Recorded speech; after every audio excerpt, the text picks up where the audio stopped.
Hey guys, Lynette here, and in today's video, we are going to talk about what I'm reading right now. So let's get in and let's get into the video. All right, guys, welcome back. So like I said, today's video is going to be about what I'm reading right now. So I actually am reading Don't Ask Me Where I'm From by Jennifer De Leon. Now, the title drew to me, but we're going to talk about that in a second. I want to know what you guys are reading right now.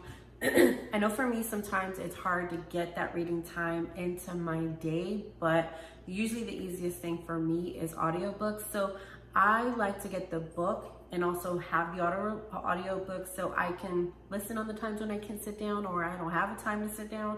I like to listen to audiobooks when I'm like cleaning around the house or just trying to cook dinner and the day after I work.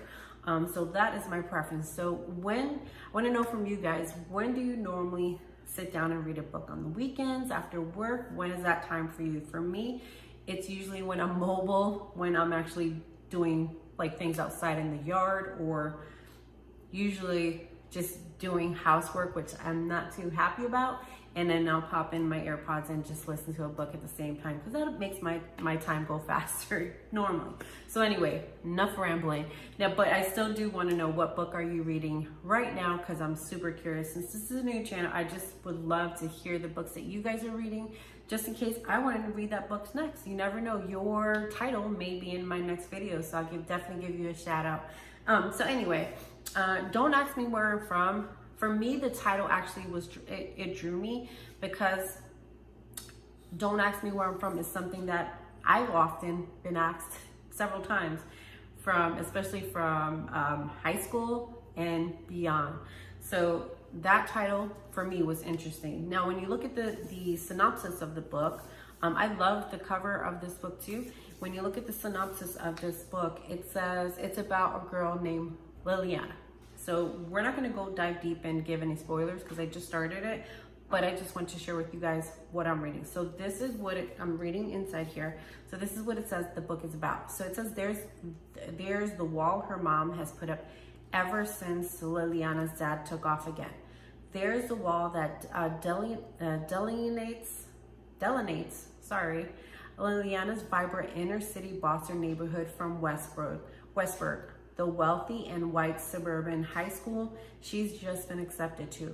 And then there's the wall Liliana creates within herself because to survive at Westburg, she can't just lighten up, she has to whiten up. So what if she changes her name? So what if she changes the way she talks? So what if she's seen her neighborhood in a different light? But then some hard truths are exposed. It isn't that her father doesn't want to come home. He can't, and her entire family is in jeopardy. Then simmering racial tensions at the school reach a fever pitch, and the walls that divide feel insurmountable. But a wall isn't always a barrier. It can be a foundation, and for some, better. And Liliana must choose to use this foundation as a platform to speak her truth, or risk wall crumbling on top of her. Now, right now, I guess in the times that we live in, this book is going to be powerful because thinking about it, we're not going to get into like political things and stuff like that here, but there's like so many racial tensions that this book probably hits home. And if I was a teenager or a young adult, I would definitely want to get into something like this because maybe I can relate to it. So I don't know.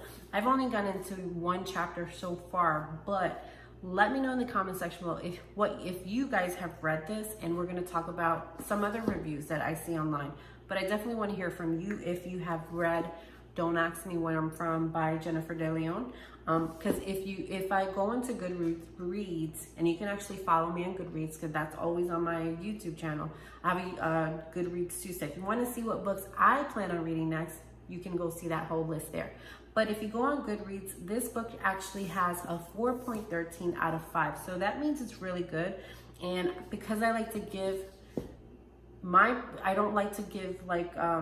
because I don't really know what this book is about yet. I kind of like to give you guys how I try to figure out if I want to read this book or not. So the score on Goodreads was really good for me. And then if you look through all the comments, it goes back and forth. So one gave it a 1 out of 5. She said, yeah, this wasn't it. Hooray for representation.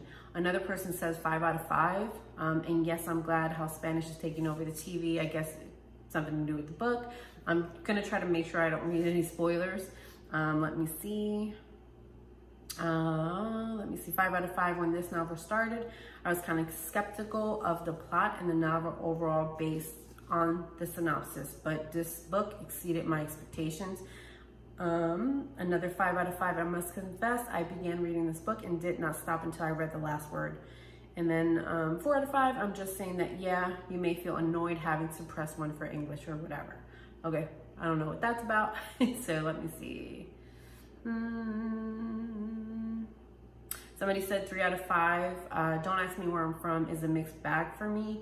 And again, I'm not gonna read any spoilers. 5 out of 5. I found the story to be both compelling and informative as we got to look at living in America through the eyes of a Latinx main character. Let me see. I'll be honest, let's give some mixed reviews. So this is a 3 out of 5. The first half of the book deserves the trash. So the writing style was awful.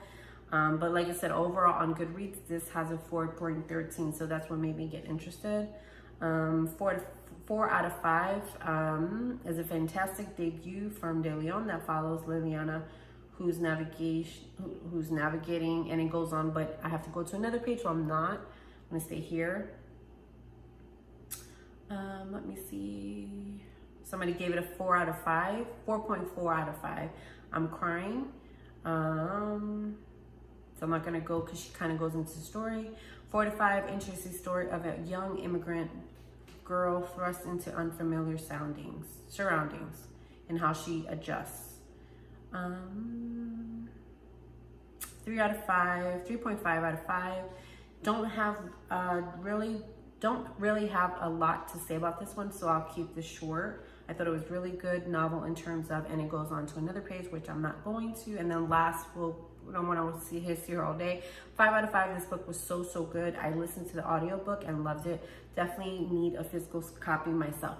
Now, this is where I have a question for you guys, because like I said, I normally read audiobooks, but if a book has like a lot of good reviews and scores, I tend to get the book just so I can have the hard copy just in case.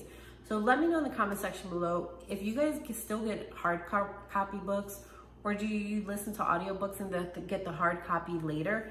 I'm thinking that's what I'm gonna do so that I can knock out a bunch of books also and give you guys my reviews, and maybe I'll just purchase the books if I really dig them. I don't know.